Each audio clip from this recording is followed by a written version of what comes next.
Hi అండి, welcome back to my channel. ఎలా ఉన్నారు? అందరూ బాగున్నారా? నేను కూడా బాగున్నానండి. ఈరోజు మన వీడియోలో అయితే మనం కాకరకాయ పులుసు చేద్దాము. చాలా బాగుంటుందండి టేస్ట్. టమాటాలు వేయకుండా ఉట్టి చింతపండుతోని కాకరకాయ పులుసు అనమాట. చాలా టేస్ట్గా ఉంటుంది. అసలు మనకు చేదు అనేది ఎక్కడ తగలదు. సో దానికి ఏంటో ప్రాసెస్ నేను చెప్తాను. ముందుగా అయితే ఇట్లా కాకరకాయలని కొన్ని వాటర్లో సాల్ట్ వేసి ఇట్లా ముక్కలుగా కట్ చేసుకోండి. సాల్ట్ మాత్రం ఖచ్చితంగా వేయాలన్నమాట. కొంచెం చేదు అనేది పోతుంది. సో మొత్తం పోకపోయినా కొంచెం చేదు అనేది పోతుంది. ఇప్పుడు ఈ కడిగిన ముక్కల్ని ఇట్లా ఒక వేరే ప్లేట్లోకి తీసుకోండి. కాకరకాయ అనగానే అసలు వద్దు అన్నట్టుగానే పెడతారు మొక్కం ఇంట్లో వండుతుంటే, కానీ చాలా మంచిదండి హెల్త్కి. ఇంకా షుగర్ ఉన్న వాళ్ళైతే ఖచ్చితంగా తినాలి కాకరకాయని. సో ఏంటంటే ముందుగా మనము స్టవ్ ఆన్ చేసుకుందాము. ఇప్పుడు దీనిపైన కడాయి పెట్టుకుందాము. ఓకేనా. టమాటా లేకుండా చింతపండుతోనే చాలా టేస్ట్గా మంచిగా కాకరకాయ పులుసు చేసుకుందాము. చేపల కూరని మరిపిస్తుంది అనమాట.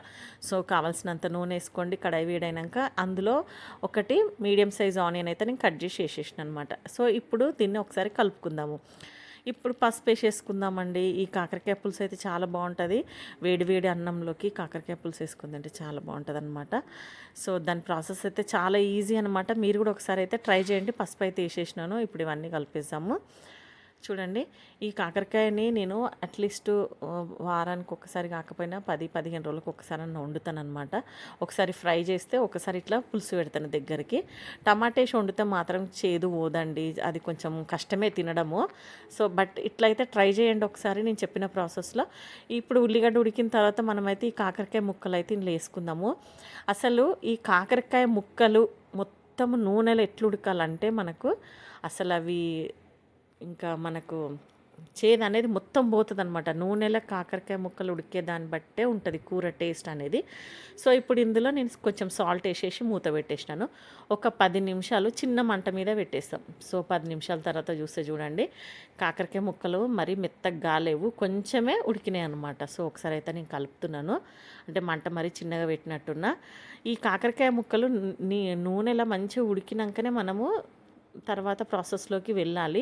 కాకరకాయ ముక్కలు ఉడకక ముందుకే ప్రాసెస్ స్టార్ట్ చేస్తే మాత్రం ఇంకా చేదు పోదు, అట్లనే ఉంటాయి. నేను ముందే చెప్తున్నాను.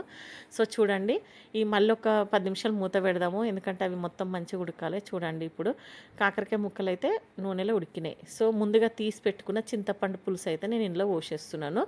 మరీ ఎక్కువ వేసుకోకండి, కొద్దిగా చింతపండు తక్కువనే నానబెట్టుకోండి, మరీ పుల్లగా అవుతుంది అనమాట.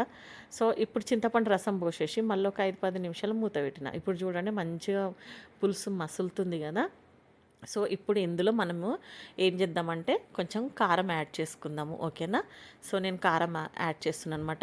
ఏం లేవండి మసాలాలు, సింపుల్గా చింతపండు పోసుకొని ఉప్పు, కారం, పసుపు, కొద్దిగా ధనియాల పౌడర్ అయితే లాస్ట్లో యాడ్ చేద్దాము. చాలా బాగుంటుంది అనమాట. మీరు కూడా ఒకసారి ట్రై చేయండి. ఓకేనా. ఇప్పుడు కారం అయితే వేసేసినాను. వేసిన తర్వాత ఒకసారి అయితే కలుపుకుందాం.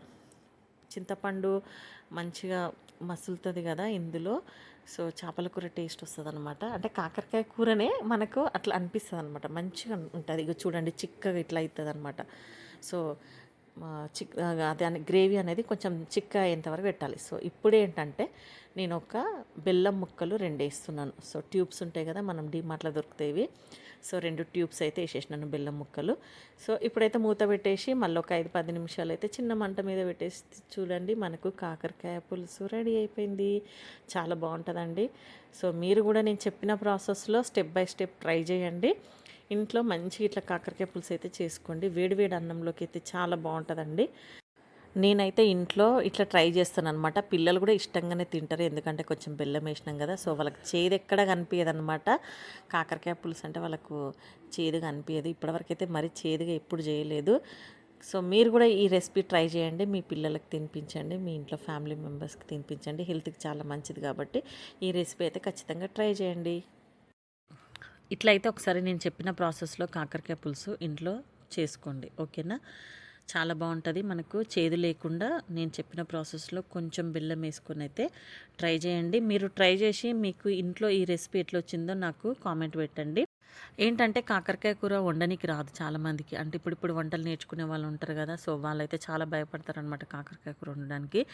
ఏం లేదు, నేను చెప్పిన ప్రాసెస్‌లో స్టెప్ బై స్టెప్ చేస్తూ కాకరకాయ పులుసు సింపుల్‌గా ఇంట్లో చేసుకోండి. ఫస్ట్ టైం చేసేవాళ్ళు కూడా ఖచ్చితంగా చెప్తున్నాను, చేసుకోవచ్చు. మీరు ఒకసారి ట్రై చేసి నాకు కామెంట్ పెట్టండి మీకెట్లొచ్చిందో. ఓకేనా అండి? నాకైతే చాలా బాగా నచ్చిందనమాట ఈ కాకరకాయ పులుసు. మీరు కూడా ట్రై చేసుకోండి. ఈ వీడియో గనుక మీకు నచ్చినట్లయితే లైక్ చేయండి, షేర్ చేయండి, సబ్స్క్రైబ్ చేసుకోండి. మన ఛానల్‌కి సపోర్ట్ చేయండి. ఓకేనా? ఇంకా లాంగ్ వీడియోస్ మీకు ఫ్రీ ఉంటే, మీకు వీలుంటే టైం చూసుకొని లాంగ్ వీడియోస్ కూడా చూడండి. ఛానల్‌కి సపోర్ట్ చేసిన వాళ్ళైతారు. ఓకే అండి. థ్యాంక్స్ ఫర్ వాచింగ్ అండి. బాయ్.